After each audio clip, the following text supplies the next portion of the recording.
Welcome to our episode on Gita Answers. This is about the questions for which answers can be found in Bhagavad Gita. So, in this first episode, the question is, how do I make a pure inner heart and mind? How do I make a pure inner heart and mind? So, it is about pure mind. So, how to make your heart pure? You don't make it, you find out the problems, find out who we are. It is merely an I thought, which is an ego. Ego is merely an I thought which accumulates. The accumulation brings in all the evil or the bad things. Understand that. If you understand, that is the end of it. There is no more accumulation. If you really, not intellectually understand, but if you really understand, that is the end of it. It's merely a thought. If you don't give importance to such thoughts, then it does not accumulate. It does not build up the ego. There is no attachment to it, the I. So it remains pure. Like they say, live like a lotus.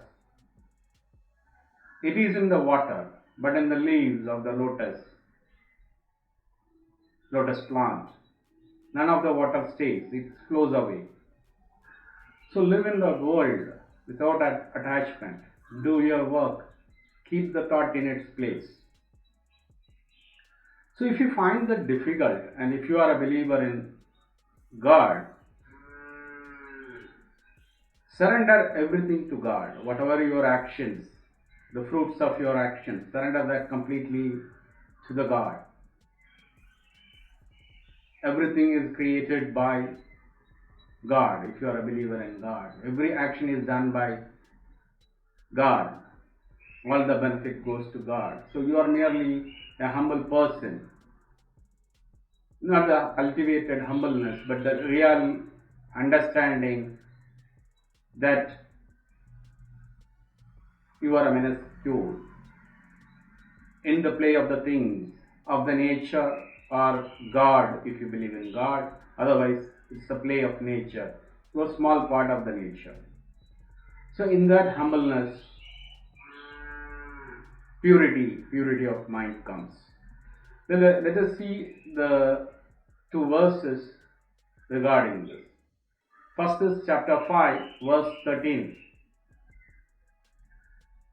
The meaning we will read. The embodied man of self-control, having given up all actions mentally, continues happily in the town of 9 gates, without doing or causing anything to do at all, any others to do at all. So another version of this translation I'll read. Renouncing all acts with mind, the embodied sits happily within the city of 9 gates, not acting or causing all actions. The meaning is, once a person renounces all actions, it is not that you don't act and sit idle, but renounce the attachment to the actions.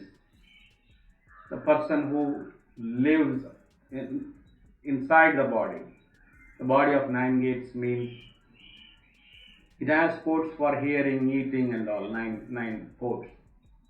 So the one who resides, that is your pure soul or consciousness or whatever it is, which is not acting or causing actions. If it is unattached, then your heart is pure. That is the meaning of the verse. Next verse is chapter 13, verse 12. Steadfastness in the knowledge of the self, contemplation on the goal of knowledge of reality. This is spoken of as knowledge. Ignorance is that which is other than this. So, here another translation we will see. I shall describe what must be known, which bestows immortality, beginningless supreme Brahman, neither being or non-being. So ultimately, what is required is understanding of this self or soul or consciousness, what is inside you, inside your body. If that understanding comes to you, if you realize that, that is the ultimate. You go beyond the mind and thoughts, understand the reality of the self.